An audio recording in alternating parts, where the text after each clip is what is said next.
ये जो भूल है इसका सुधार इस स्टेज पे अब नहीं हो सकता।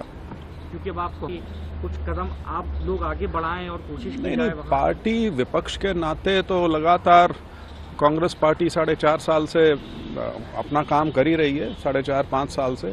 लेकिन ये जो घटनाक्रम है, ये तो जो गठबंधन और भाजपा के अंदर खुद जो एक कमजोरी आई है, उसकी आज ये कह सकते हैं कि उसका पटाक्षेप हुआ है। तो फिलहाल तो जो घटनाक्रम है वो इसी ओर दर्शाता है कि आने वाला लोकसभा का चुनाव हरियाणा में जो है वो भाजपा के लिए जो वो सोचे बैठे थे या जो एक प्रचार किया हुआ था, उन्हें भी स्थिति से वो अवगत हैं। उन्हें पता है कि ग्राउंड पे, जमीनी स्तर पे ऐसा कुछ नहीं है जितना वो माने बैठे हैं। नाकामी किसको देख रहे हैं सर इसमें? क्या राज्य लेवल पे देख रहे हैं या केंद्र लेवल पे देख रहे हैं?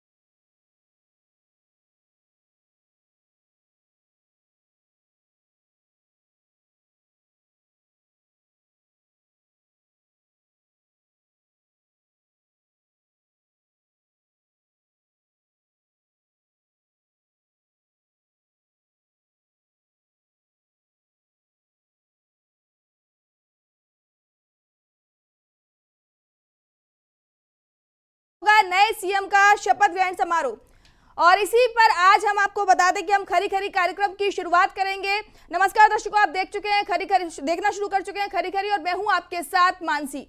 आपको बता दें दर्शकों, सुबह से ही जो है हरियाणा में बड़ा उलटफेर चल रहा था, और जो है मनोहर लाल खट्टर हैं, उन्होंने इस्तीफा दे दिया था। तभी से ही देखा जा रहा था कि हरियाणा में बड़ा राजनीतिक उलटफेर हो सकता था, और अब आपको बता रहे हैं कि नायब सैनी जो हैं हरियाणा के नए मुख्यमंत्री होंगे। और इसी पर आज चर्चा करने के लिए हमारे साथ मौजूद हैं स्टूडियो में अमलेंदु उपाध्याय जी, जो कि ऑनलाइन एडिटर हैं। सबसे पहले हम उनका स्वागत कर लेते हैं। अमलेंदु जी, आपका बहुत बहुत स्वागत है।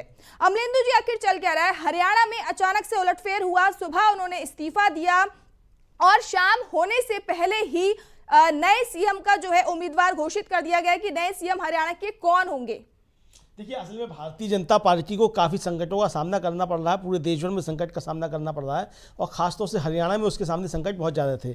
हरियाणा में संकट इसलिए ज़्यादा थे, एक तो मनोहर लाल खट्टर काफ़ी ज़्यादा अलोकप्रिय मुख्यमंत्री साबित हुए। हालांकि उनको नरेंद्र मोदी जी का वरद हस्त प्राप्त था और उसके सहारे वो वहाँ काम कर रहे थे, लेकिन काफ़ी ज़्यादा वो अलोकप्रिय साबित हो चुके थे। दूसरा ये कि जिस तरीके से जननायक जनता पार्टी यानी कि दुष्यंत चौटाला की पार्टी है, उसके साथ भी भारतीय जनता पार्टी जो एक तरीके से कहा कि वो खेल खेल रही है, और ये मिली जुली एक तरीके से कहा जा सकता है कि वो मामला है कि किस तरीके से जननायक जनता पार्टी को अलग थलग किया जा सके। और लोकसभा चुनाव में जब जाया जाए तो जेजेपी यानी दुष्यंत चौटाला जो है वो भारतीय जनता पार्टी का फायदा कराएं और कांग्रेस का नुकसान कराएं, इस रणनीति पे वहाँ काम जो था चल रहा था। अब यह है कि जिस तरीके से ये खबर आई है कि वहाँ मनोहर लाल खट्टर जो है वो हटाए जा चुके हैं।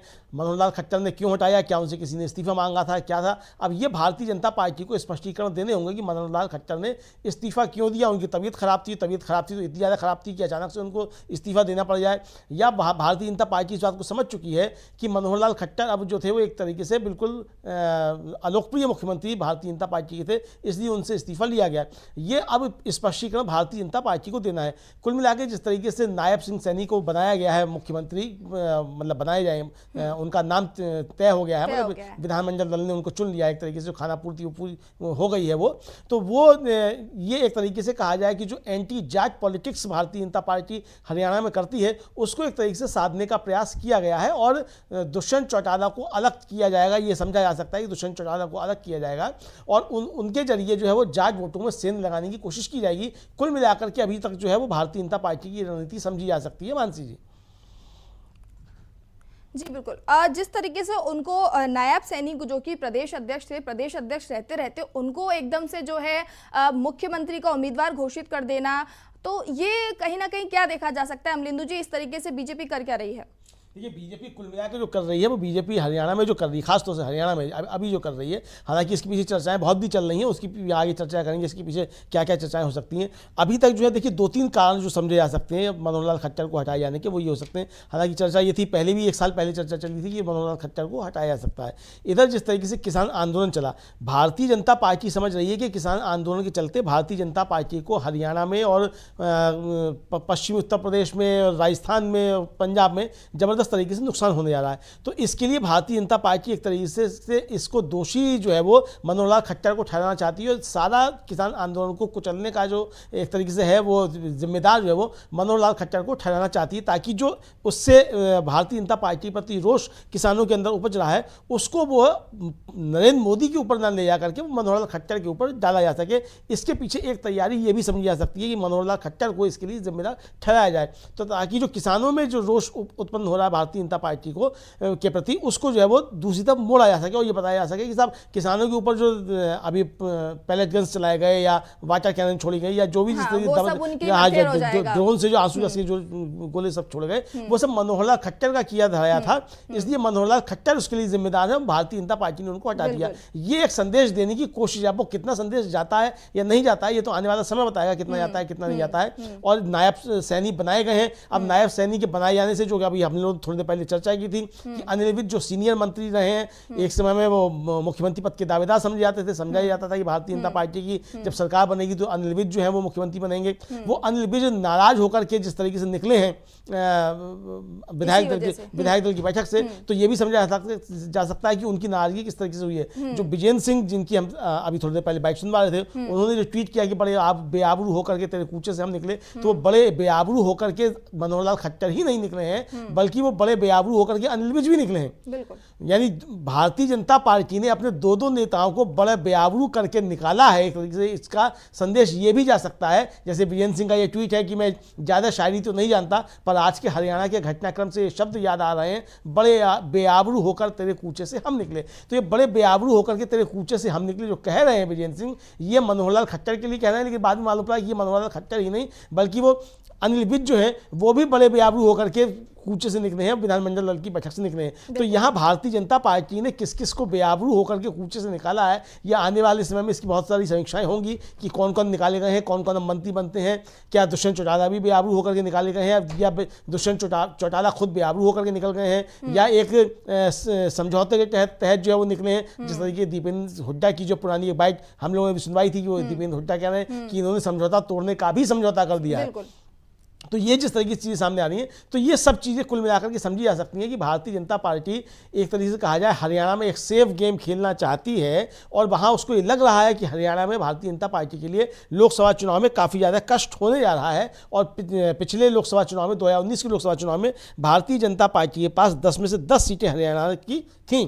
वहाँ जिस तरीके से ब्रजेंद्र सिंह जो भारतीय जनता पार्टी के मौजूदा सांसद हैं वो छोड़ करके कांग्रेस में शामिल हो गए, और ये समझ में आने लगा कि किसान आंदोलन का नुकसान जो है वो भारतीय जनता पार्टी को होने जा रहा है। इससे अब ये समझ में आ रही हैं चीज़ें कि भारतीय जनता पार्टी को हरियाणा में अब ज़बरदस्त तरीके से नुकसान होने जा रहा है। इसकी एक तरीके से भरपाई करने की कोशिशें की गई हैं। अब इसके पीछे क्या क्या कारण हैं, क्या लोकसभा के साथ चुनाव करवाए जा सकते हैं, इसकी भी संभावनाएं जो है वो व्यक्त की जा रही हैं कि हरियाणा में, महाराष्ट्र में और बिहार में, या तीनों राज्यों में लोकसभा के साथ भी चुनाव करवाए जा सकते हैं। इस तरीके की भी खबरें चल रही हैं। अब ये हैं कि नहीं है खबरें, ये तो आने वाले समय में तय होगा। कुल मिलाकर के अभी ये किया गया। दूसरा ये भी समझा जा रहा है कि जिस तरीके से कल आया है सुप्रीम कोर्ट का फैसला इलेक्टोरल बॉन्ड्स को लेकर के, तो उस इलेक्टोरल बॉन्ड्स के फैसले को लेकर के भी किस तरीके से मीडिया मैनेजमेंट किया जाए और उस खबर को दबाया जाए, उसके तहत भी हरियाणा में ये जो एक तरीके से उलटफेर किया गया है। मानसी जी, तो बिल्कुल अमलेंदु जी, जैसा कि अभी बीजेपी ने फिर से ये चीज की है कि अपने जो नेता हैं, अपनी जो पार्टी के लोग हैं, उनसे बिना सलाह मशवरा करके उन्होंने फिर से कुछ नया खेल कर दिया है। जैसे पहले उन्होंने 195 उम्मीदवार उतार दिए थे, उसके बाद देखा गया था कि कई लोगों ने जो है मना ही कर दिया था कि हमें लोकसभा चुनाव नहीं लड़ना है। तो इसी तरीके से देखा ये जा रहा है कि हरियाणा में भी एकदम अचानक से ये फैसला लिया गया कि कहाँ, अभी वो कल सीए की बात कर रहे थे और आज हरियाणा में इस तरीके से उन्होंने फैसला लिया है। और इस फैसले के बाद जो उनकी मीटिंग चल रही थी तो उसमें देखा गया था कि जो अनिल विज हैं वो नाराज होकर चले गए थे, और फिर उसके कुछ ही देर बाद जो है ऐलान हो जाता है कि नायब सैनी जो होंगे अगले मुख्यमंत्री हरियाणा के। तो कहीं ना कहीं ये बीजेपी के लिए कहीं उल्टा नहीं पड़ जाए। देखिए उल्टा पड़ चुका है असल में। देखिए जैसा आपने कहा कि कल सीए लेकर के आ गया, पहले तो कल जो थी वो इलेक्टोरल बॉन्ड की खबर दबाने के लिए सीए लेकर के आ गया, लेकिन लगा कि सीए से भी काम नहीं बन रहा है, क्योंकि सीए से जो भारतीय जनता पार्टी करना चाहती थी सांप्रदायिक ध्रुवीकरण, वो ध्रुवीकरण हो नहीं पा रहा है। लोग समझ गए कि सीए में कुछ है नहीं, ये जो है एक तरीके से गुब्बारा है, उस गुब्बारे में जो है वो कुछ है नहीं, वो केवल हवा भरी हुई इस गुब्बारे में। तो ये टेस्ट बैलून जिस तरीके से भारतीय जनता पार्टी छोड़ती है, तो वो टेस्ट बैलून एक तरीके से सीए छोड़ा गया, और सीए से जब कुछ हासिल नहीं हुआ तो फिर अब ये हरियाणा के अंदर ये काम जो किया गया है कि अब यहाँ मुख्यमंत्री बदला जाए। यानी भारतीय जनता पार्टी जिस तरीके से मीडिया मैनेजमेंट, हेडलाइंस मैनेजमेंट इसको कहा जाए एक तरीके से, वो करती है, तो ये हेडलाइंस मैनेजमेंट ही था। मनोहर लाल खट्टर मुख्यमंत्री रहते तो भारतीय जनता पार्टी को क्या था, मनोहर लाल खट्टर नहीं है मुख्यमंत्री तो क्या हो जाएगा।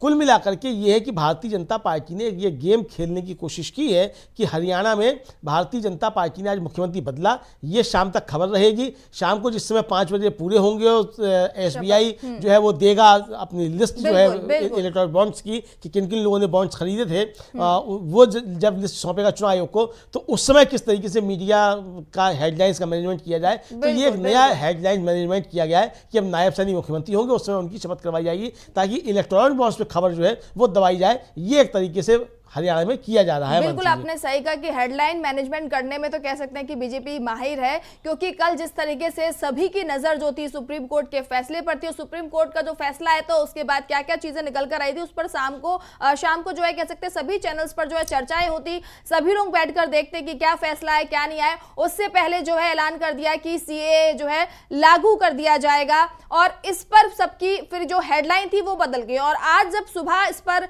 आज भी सबको ध्यान में होता है कि शाम 5 बजे जो है सुप्रीम कोर्ट ने कल फैसला सुनाया था कि एसबीआई को जो है अपनी रिपोर्ट शाम 5 बजे तक जो है चुनाव आयोग को देनी है, तो आज सभी उसका इंतजार करते हैं। लेकिन 5 बजे इन्होंने तो हरियाणा में सरकार ही बदल दी, सरकार ही के माफ कीजिएगा मुख्यमंत्री ही बदल दिया, और अब शाम के 5 बजे जो है सभी की जो हेडलाइन होगी चैनल्स की वो कह सकते हैं कि मुख्यमंत्री के शपथ ग्रहण समारोह की होंगी।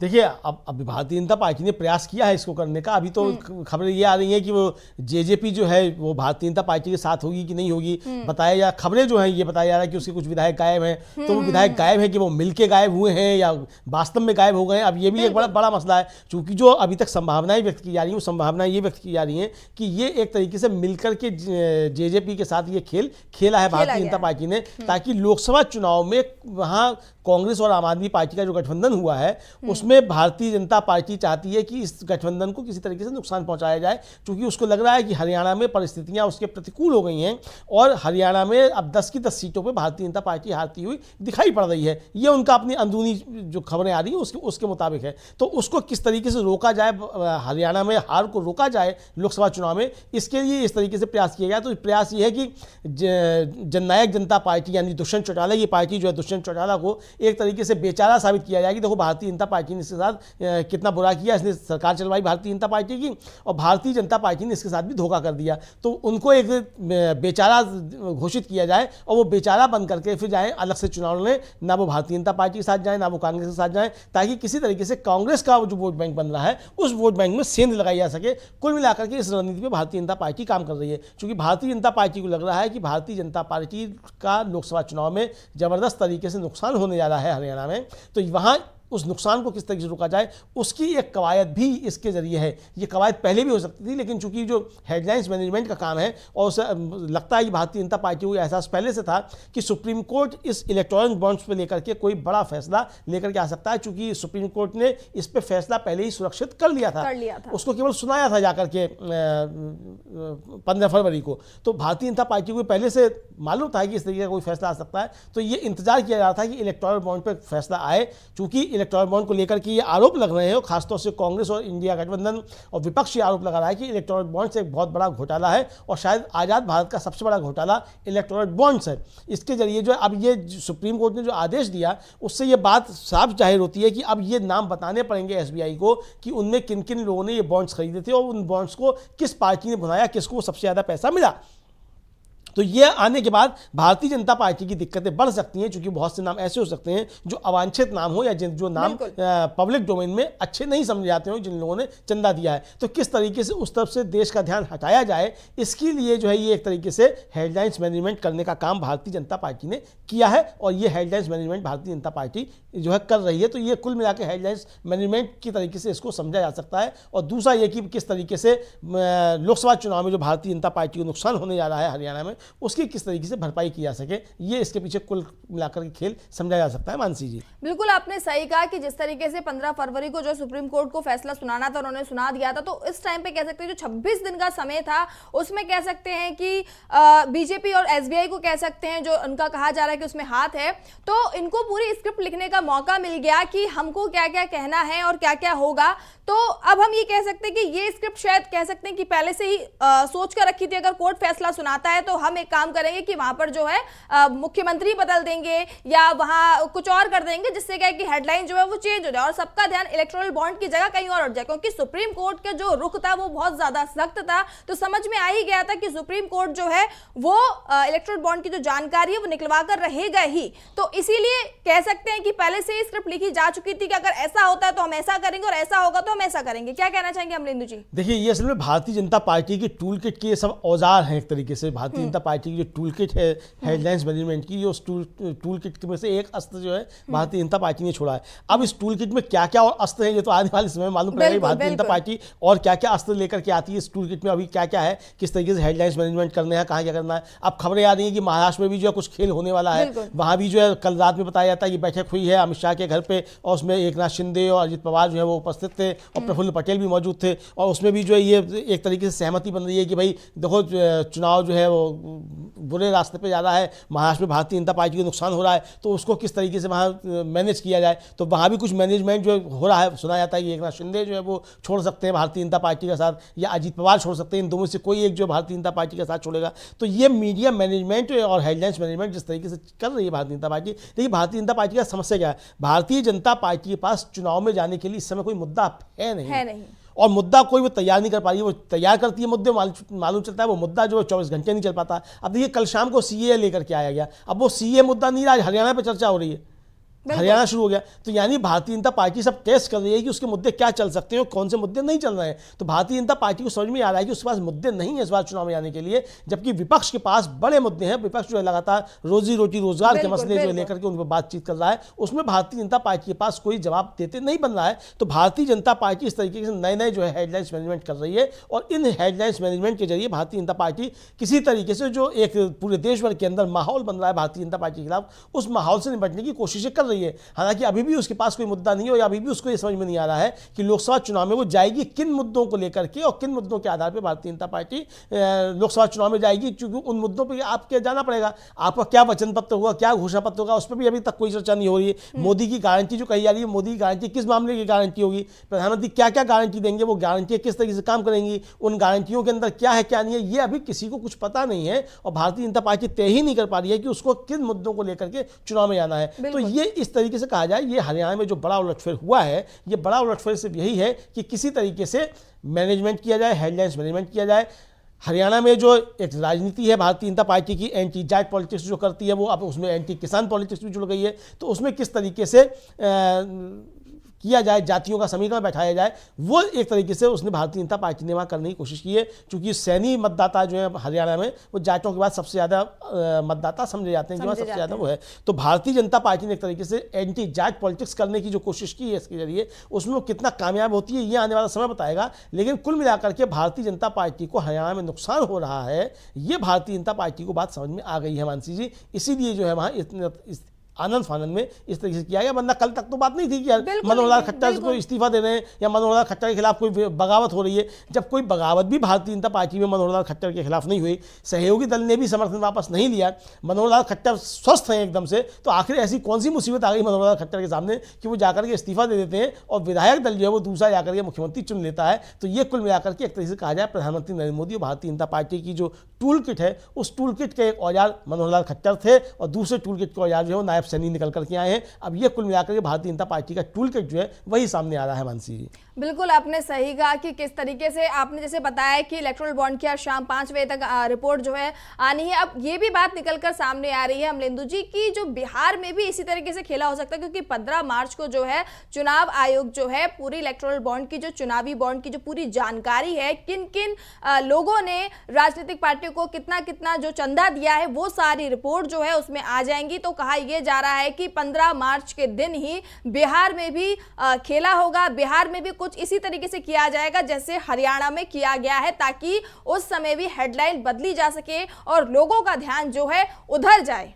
देखिए निश्चित तौर पे ऐसा हो सकता है और ये शंकाएं जताई जा रही हैं, क्योंकि नीतीश कुमार का जो विदेशी दौरा था वो विदेशी दौरा छोटा कर दिया गया है। तो उनको बुला लिया गया है दिल्ली की, आइए दिल्ली आकर के बातचीत कीजिए, तो ये बताया जाता है। तो जो खबरें जिस तरीके से आ रही हैं तो ये खबरें सब इसी तरफ इशारा कर रही हैं कि भारतीय जनता पार्टी चूंकि समझ रही है कि लोकसभा चुनाव में जबरदस्त तरीके से नुकसान हो रहा है और इलेक्टोरल बॉन्ड एक बड़ा मसला बन सकता है, तो इलेक्टोरल बॉन्ड से किस तरीके से ध्यान हटाया जाए। और ये एक जो विपक्ष लगातार आरोप लगा रहा है, खासतौर से राहुल गांधी ने जो आरोप लगाया कि ये चंदा वसूली का धंधा बन गया था एक तरीके से इलेक्टोरल बॉन्ड जो है, और एजेंसियों के जरिए जो है ये सब चंदे उगाए गए हैं, तो ये एक बड़ा चुनावी मुद्दा ना बनने पाए, लोगों का ध्यान इस तरफ ना जाए, इसके लिए भारतीय जनता पार्टी इस तरीके के लगातार रोज कोई ना कोई हेडलाइन मैनेजमेंट करेगी। उस हेडलाइन मैनेजमेंट में बिहार में भी जो है वो इसी तरीके से रिशफल जो है, या बिहार में भी जो है नीतीश कुमार का इस्तीफा, इस तरीके की चीजें हो सकती हैं। ये शंकाएं जताई जा रही हैं। अब वो देते नहीं देते तो समय बताएगा, लेकिन जिस तरीके से उनका दौरा छोटा किया गया है और बेतिया की जो रैली थी उसमें नीतीश कुमार मौजूद नहीं थे प्रधानमंत्री के साथ में, उधर चिराग पासवान भी मौजूद नहीं थे। इधर बताया जाता है कि चिराग पासवान जो है वो भारतीय जनता पार्टी को आंख दिखा रहे हैं, वो कह रहे हैं कि आप हमारे साथ हमको 6 सीटें लड़ने के दीजिए, वरना इंडिया गठबंधन से हमको 8 सीटें लड़ने का ऑफर आ रहा है तो हम वहाँ चले जाएंगे। तो भारतीय जनता पार्टी ये समझ रही है कि बिहार में भी उसके सामने दिक्कतें आ रही हैं, तो किस तरीके से मैनेजमेंट किया जाए, ये मैनेजमेंट में भारतीय जनता पार्टी फंसती हुई नजर आ रही है। यानी भारतीय जनता पार्टी के जो चाणक्य कहे जाते हैं एक तरीके से, वो चाणक्य भारतीय जनता पार्टी के विफल होते हुए नजर आ रहे हैं। तो ये भारतीय जनता पार्टी इसमें अब क्या क्या नए नए तरीके निकालती है, उसकी टूल किट में क्या क्या टूल्स हैं, तो ये अब देखना होगा। तो एक टूल जो है, जैसे आज हरियाणा का टूल सामने आ गया कि ये टूल था मनोहर लाल खट्टर का इस्तीफा, अब दूसरा टूल जो है क्या वो नीतीश कुमार का इस्तीफा वहाँ बिहार में हो सकता है, इस टूल के अंदर भी कुछ है। तो ये देखने वाली चीज़ होगी किस तरीके से वहाँ जो है टूल्स जो है वो बन जाते हैं, क्योंकि वहाँ अब देखिए MLC का चुनाव है और राज्यसभा का चुनाव हो चुका है, तो इसमें जब सब चीज़ें हो जाएंगी तो इस तरीके से चीज़ें सामने आ सकती हैं। तो कुल मिलाकर के जो चीज़ें अब सामने आ रही हैं उसमें ये साफ तौर पे समझा जा सकता है कि भारतीय जनता पार्टी जिस रास्ते पे चल रही है, जिस तरीके से हेडलाइंस मैनेजमेंट कर रही है, वो सारे हेडलाइंस मैनेजमेंट जो है वो लोगों का ध्यान हटाने के लिए हैं। किस तरीके से भारतीय जनता पार्टी के खिलाफ इलेक्टोरल बॉन्ड मुद्दा नहीं बनने पाए, रोजी रोटी और रोजगार का मसला जो वो मुद्दा ना बनने पाए, अग्निपथ योजना, अग्निवीर जो है वो मुद्दा ना बनने पाए, इस सब की तरफ जो है वो जातिगत जनगणना, सामाजिक न्याय वो मुद्दा ना बनने पाए, इसकी तरफ भारतीय जनता पार्टी ध्यान हटाने के लिए इस तरीके के ये शोषे अब छोड़ती रहेगी। और उसमें एक शोषा आज जो था वो ये छोड़ा गया, मनोहर लाल खट्टर का इस्तीफा, नायब सैनी नए मुख्यमंत्री, शाम को वो शपथ लेंगे जो खबरें आ रही हैं उनके मुताबिक। अब देखना यह है कि अगला टूल किट जो है वो क्या निकल करके आता है। फिलहाल आज जो है दिन भर ये टूल किट में हरियाणा रहेगा मानसी जी। बिल्कुल आपने सही कहा कि अगर देखा जाए अमलेंदु जी, अगर बिहार में भी अगर ऐसा ही होता है तो लोकसभा चुनाव के साथ साथ इस साल जो है उड़ीसा, सिक्किम और आंध्र प्रदेश और अरुणाचल प्रदेश में भी जो है विधानसभा चुनाव होने हैं। तो इनके साथ साथ लोकसभा चुनावों के साथ साथ इन 4 राज्यों में भी चुनाव होने, अगर बिहार में ऐसा होता है तो फिर बिहार में भी कह सकते हैं ये चुनाव होंगे विधानसभा। हाँ बिल्कुल हो सकता है, अगर ऐसा होता है तो उसमें देखिए भारतीय जनता पार्टी को लगता यह है कि और इसके लिए शायद नीतीश कुमार भी शायद तैयार है वहाँ विधानसभा भंग करने के लिए, कि उनको भी लगता है कि उनकी पार्टी बची रहेगी और भारतीय जनता पार्टी को लगता है कि ये मौका लगा है तो हम इस समय जिस तरीके से तेजस्वी यादव आगे बढ़ रहे हैं और नीतीश कुमार की एक तरीके से ज़बरदस्त तरीके से गिरावट आई है उनकी लोकप्रियता में, तो ऐसे में भारतीय जनता पार्टी को लगता है कि ये सही समय है। अगर इस समय मौके का फ़ायदा नहीं उठाया गया तो फिर बिहार में परिस्थितियां दूसरी बदल सकती हैं। तो पिछले लोकसभा चुनाव में बिहार में भारतीय जनता पार्टी को सबसे ज़्यादा सीटें आई थी, 40 में से 39 सीटें, मतलब भारतीय जनता पार्टी गठबंधन जो था उसको वहाँ मिली थी। अब भारतीय जनता पार्टी के सामने संकट ये है कि अगर वहाँ 40 की 40 सीटें जिस तरीके से आई थी उसमें अगर नुकसान होता है तो भारतीय जनता पार्टी का जो दिल्ली में सत्तारूढ़ होने का सपना है वो भारतीय जनता पार्टी का सपना चकनाचूर हो जाएगा अकेले बिहार से ही। तो बिहार से ही उसे ज़बरदस्त चोट लगने जा रही है। तो बिहार में भी भारतीय जनता पार्टी इसी तरीके के काम करने जा सकती है और वहाँ लोकसभा के साथ साथ विधानसभा का चुनाव कराया जा सकता है, ऐसी की संभावनाएं व्यक्त की जा रही हैं। वो कराते नहीं कराते वो अलग का मसला है कि किस समय कराएंगे नहीं कराएंगे, लेकिन भारतीय जनता पार्टी कुल मिलाकर के कहा जाए वो जो अपनी रणनीति बना रही है उन रणनीतियों में ही कहीं ना कहीं फंसती हुई नजर आती है। ये अच्छे तरीके से समझा सकता है। तो हरियाणा में भी क्या बिहार में भी हरियाणा दोहराया जाएगा, ये देखने वाली चीज़ होगी कि हरियाणा में भी कोई उलटफेर होता है या एक साथ जो है वो सब जगह जो है चुनाव में जाने की घोषणा होगी, हरियाणा में भी, महाराष्ट्र में भी और बिहार में भी। तो ये अभी इस पर संशय बना हुआ है, लेकिन जिस तरीके की खबरें आ रही हैं, जिस तरीके की चीज़ें चल रही हैं, उससे समझा जा सकता है कि कुछ ना कुछ गड़बड़ तो जो है वो चल रही है और कुछ ना कुछ वहाँ हेडलाइंस मैनेजमेंट का तरीका वहाँ अपनाया जाएगा। फिलहाल जो हरियाणा में जिस तरीके से बड़ा उलटफेर हुआ है, ये कुल मिलाकर के समझा जा सकता है कि हरियाणा में भारतीय जनता पार्टी ने एक नई राजनीति करने की कोशिश की है।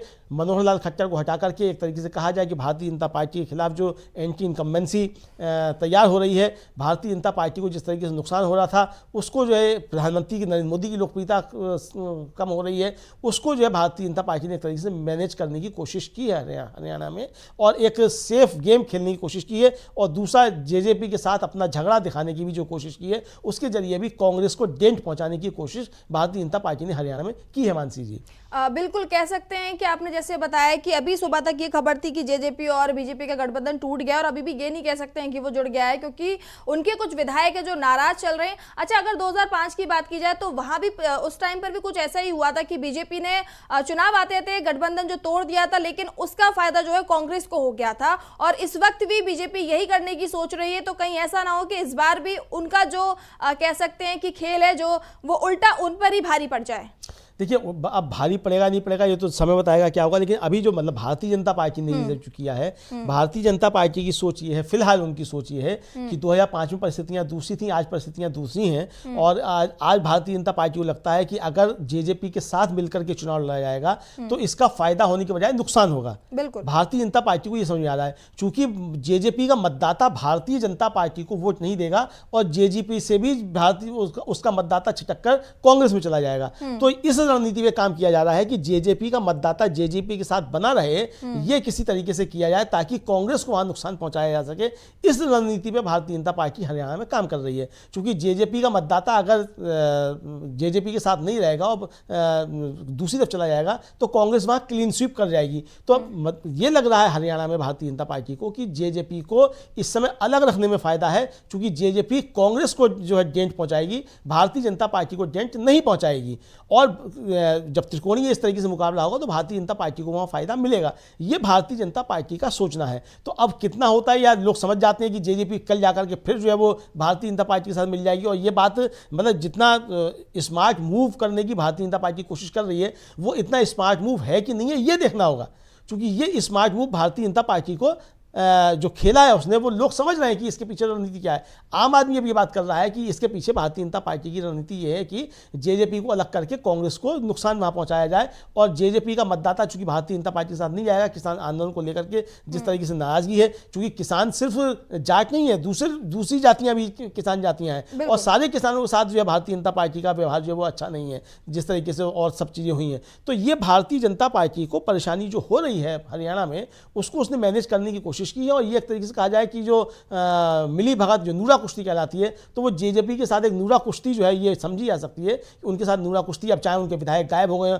हो सकता है मिलके ही गायब कराए गए हों विधायक, जो कहा जा रहा है। अभी तक ये खबर नहीं आई है कि जेजेपी ने समर्थन का पत्र दिया है नायब सिंह सैनी को कि नहीं दिया है। अगर नहीं दिया है तो भारतीय जनता पार्टी वहाँ किस तरह की सरकार बनाती है। हालांकि जेजेपी अगर आप समर्थन नहीं भी देती है तब भी उसकी वहाँ सरकार बन जाएगी, क्योंकि जेजेपी कांग्रेस के साथ तो जा नहीं रही है। तो कांग्रेस के साथ नहीं जा रही है तो 41 विधायक हैं वहाँ भारतीय जनता पार्टी के और 7 निर्दलीय हैं, तो ये भारतीय जनता पार्टी का कोरम अपना पूरा हो जाता है। तो कुल मिलाकर के भारतीय जनता पार्टी को मतलब सरकार बनाने में कोई दिक्कत नहीं है। जेजेपी अलग भी हो जाएगी और चुनाव से पहले ये संदेश देने की कोशिश की जाएगी कि जेजेपी के साथ जो है हमारा गठबंधन नहीं है, तो ये इस तरीके से किया जाएगा वहाँ। मानसी जी बिल्कुल बिल्कुल। अमलेंदु जी, इस पर एक सवाल ये भी होता है कि आज शाम के 5 बजे है जो नए मुख्यमंत्री जो हैं शपथ लेंगे हरियाणा के, लेकिन इसके साथ में क्या कह सकते हैं कि जो और भी मंत्री हैं, डिप्टी सीएम कह सकते हैं, और भी मंत्री हैं, क्या वो रिपीट होंगे या नए आ सकते हैं? क्या लगता है आपको? देखिए, अब देखना ये है कि भारतीय जनता पार्टी क्या करती है। हालांकि जो खबरें हैं उसके मुताबिक शायद नए हो सकते हैं, दुष्यंत चौटाला नहीं होंगे उप मुख्यमंत्री, इतना समझा जा सकता है। और वो इसीलिए समझा जा सकता है कि अगर दुष्यंत चौटाला रहते तो फिर मनोहर लाल खट्टर को इस्तीफा देने की आवश्यकता नहीं पड़ती। इसका मतलब दुष्यंत चौटाला तो मुख्यमंत्री उप मुख्यमंत्री नहीं बन रहे हैं। अब उनकी जगह किसको बनाया जाता, हो सकता है शायद रणजीत चौटाला जो है उनको शायद बनाया जाए उप मुख्यमंत्री, ये समझा जा सकता है। ये जो जिस तरीके से खबरें आ रही हैं, तो अब वो कौन बनाते हैं कौन नहीं, ये खैर उनका अंदर का मसला है। जिस तरीके से अनिल विज नाराज होकर के निकले हैं, तो क्या अनिल विज को उप मुख्यमंत्री बनाया जा सकता है? तो ये मतलब पूरे एक तरीके से कहा जाए कि 10 साल जो है अनिल विज मनोहर लाल खट्टर से लड़ते रहे और मुख्यमंत्री बनने का बारी आई भी तो पहले मनोहर लाल खट्टर को बना दिया गया और फिर अब नायब सैनी को बना दिया गया। अनिल विज का नंबर अभी भी नहीं आया। तो ये कुल मिलाकर के जिस तरीके से अनिल विज के साथ खेल हुआ, तो अनिल विज अब क्या करते हैं ये देखना होगा। हालांकि भारतीय जनता पार्टी में जो शत्रु होते हैं उनको किस तरीके से पर कतरे आते हैं सबने देखा है। मनोहर खट्टर के जिस तरीके से पर कतरे गए हैं एक तरीके से कहा जाए, उसी तरीके से अनिल विज के पर कतरे गए हैं एक तरीके से कहा जाए। तो ये सब चीज़ें जिस तरीके से भारतीय जनता पार्टी के अंदर होती हैं, तो अनिल विज का कोई इस प्रभाव होगा कि नहीं होगा वो अलग मसला है, वो होगा कि नहीं होगा। लेकिन भारतीय जनता पार्टी जो हरियाणा में राजनीति कर रही है उसमें भारतीय जनता पार्टी इसको साधने की एक तरीके से कोशिश करेगी कि वहाँ जातीय समीकरण इस तरीके से बैठाया जाए कि भारतीय जनता पार्टी को उसका लाभ हो और जो जाट मतदाता भारतीय जनता पार्टी से नाराज है उसके अंदर जो है विभाजन किया जाए। भारतीय जनता पार्टी की रणनीति कुल मिलाकर के ये होगी, इसी के हिसाब से उप मुख्यमंत्री चुने जाएंगे। मानसी जी बिल्कुल। कार्यक्रम में मैं समापन से पहले मैं जरा सा ये और बोलना चाहूंगी अपनी टीम से कि दीपेंद्र हुड्डा की जरा वो बाइट सुना दें, वो बयान सुना दें जब उन्होंने बोला था कि 3 महीने पहले ही उन्होंने ऐलान कर दिया था कि हरियाणा में जरूर कुछ बदलाव होने वाला है। आपको इस बात का अंदेशा हो गया था जो आज हो रहा है, किस आधार पे आपको अंदेशा हुआ था? बीजेपी के साथ जो जेजेपी का समझौता था वो एक और समझौता हो गया, भ्रष्टाचार का जो समझौता तोड़ने का भी समझौता हो गया है। ये मेरी बात को समझ के अपने दिल में रखना। समझौता तोड़ेंगे बीजेपी के इशारे पे, आपके बीच में आएंगे। कांग्रेस की वोट में कौन ज्यादा सेंध मारेगा, अभय सिंह ज्यादा मारेंगे या दुष्यंत चौटाला ज्यादा मारेंगे, इस बात की बीजेपी के इशारे से, उनके इशारों पर इस तरह की राजनीति हरियाणा में करने का काम करेंगे। चक्रव्यूह रचा जाएगा, प्रदेश में परिवर्तन को रोकने के लिए चक्रव्यूह रचा जाएगा। पिछले बार तो आप भी नादान थे, हम भी नादान हैं, अब आप भी समझ चुके हो, हम भी समझ चुके हैं। इस चक्रव्यूह को तोड़ने का काम और इस तोड़ने में हमारा साथ आप दोगे कि नहीं दोगे, एक बार हाथ खड़ा करके मैं आप सबसे आशीर्वाद, आप सबसे साथ मैं इस बात के लिए मांगता हूं। तो ये थे दीपेंद्र हुड्डा जिनको आपने सुना। इन्होंने 3 महीने पहले ही ऐलान कर दिया था कि हरियाणा में कुछ होगा और बीजेपी जो है जेजेपी को धोखा दे सकती है। और इसी पर मैं जाते जाते आपसे प्रतिक्रिया लेना चाहूंगी, थोड़ी सी प्रतिक्रिया लेना चाहूंगी। आप क्या कहना चाहेंगे आप इंदु जी इस पर? देखिए, जो हम लोग चर्चा कर रहे थे, दीपेंद्र हुड्डा बाकायदा उसी बात को कहते हुए नजर आ रहे हैं कि इनके बीच ये समझौता हो चुका है और ये समझौते के तहत ही खेल किया गया है। मतलब पहली स्क्रिप्ट लिखी जा चुकी थी और ये स्क्रिप्ट ऐसी लिखी गई थी कि सबको समझ में आ रहा था कि स्क्रिप्ट लिखी जा रही है। मतलब यहाँ चाणक्य इस तरीके से फेल हुए हैं भारतीय जनता पार्टी के जो है कि आपने जो स्क्रिप्ट लिखी वो लोगों को पहले से मालूम कि आप स्क्रिप्ट लिख क्या रहे हैं। तो आप अब सवाल यही है कि आपने जो स्क्रिप्ट लिखी है ये स्क्रिप्ट आपकी कामयाब होगी कि नहीं होगी। अब मसला ये है, तो मुझे लगता है कि भारतीय जनता पार्टी की स्क्रिप्ट शायद कामयाब नहीं होगी। भारतीय जनता पार्टी ने जो स्क्रिप्ट लिखी है, भारतीय जनता पार्टी अपनी इस स्क्रिप्ट में ही उलझती हुई नजर आएगी और फिलहाल तो उलझती हुई नजर आ रही है। हालांकि उसने अभी जो है मनोहर लाल खट्टर को जिस तरीके से बदला है, तो उनकी मनोहर लाल खट्टर को लेकर की जो नाराजगी रही होगी उसमें हो सकता है कुछ सुधार लाने की कोशिश करे भारतीय जनता पार्टी। अब ये बताए कि नए मुख्यमंत्री आए हैं और नए मुख्यमंत्री अब काम करेंगे, चूँकि नए मुख्यमंत्री को काम करने का मौका ही नहीं मिलेगा तो एंटी इनकम्बेंसी किसके खिलाफ बनेगी। लेकिन जो मनोहर लाल खट्टर के खिलाफ बन चुकी या भारतीय जनता पार्टी के खिलाफ बन चुकी और ये स्क्रिप्ट स्पष्ट हो गई कि ये स्क्रिप्ट इस तरीके की होगी, तो वो स्क्रिप्ट भारतीय जनता पार्टी को फायदा पहुंचाएगी कि नहीं, ये देखना है कि या भारतीय जनता पार्टी उसका नुकसान पहुंचता है। हालांकि इसी स्क्रिप्ट पे भारतीय जनता पार्टी ने राजस्थान के विधानसभा चुनाव में काम किया था। जेजेपी यानी दुष्यंत चौटाला की पार्टी जो है वहाँ भारतीय जनता पार्टी से अलग होकर चुनाव लड़ी थी और उन सीटों पर जाकर चुनाव लड़ी थी जहाँ जाट मतदाता ज़्यादा थे, तो वहाँ उसने भारतीय जनता पार्टी को मदद करने की एक तरीके से कोशिशें की थी। तो लेकिन अब यही स्क्रिप्ट जो है हरियाणा में काम कर जाएगी कि नहीं कर जाएगी ये देखना होगा। मुझे लगता है कि ये स्क्रिप्ट काम करने वाली नहीं है, चूँकि लोगों को समझ में आ गया है कि ये स्क्रिप्ट क्या है और जेजेपी का मतदाता भी समझ रहा है कि ये वोट तो हमारा ले जाएंगे दुष्यंत चौटाला, लेकिन फिर जाकर के भारतीय जनता पार्टी के साथ मिल जाएंगे और फिर इसी तरीके से किसानों के ऊपर जुल्म होगा, पहलवान बेटियाँ जो उनके साथ अत्याचार होगा, ये सारी चीज़ें जो है वो सब लोगों की समझ में आ रही हैं। तो ये स्क्रिप्ट अब काम करने वाली नहीं है, ऐसा समझा जा सकता है। मानसी जी बिल्कुल, बहुत बहुत धन्यवाद अमलेंदु जी, आज आपने तमाम जानकारी दी हमारे दर्शकों को। तो के साथ तब तक के लिए मुझे दीजिए इजाजत, नमस्कार।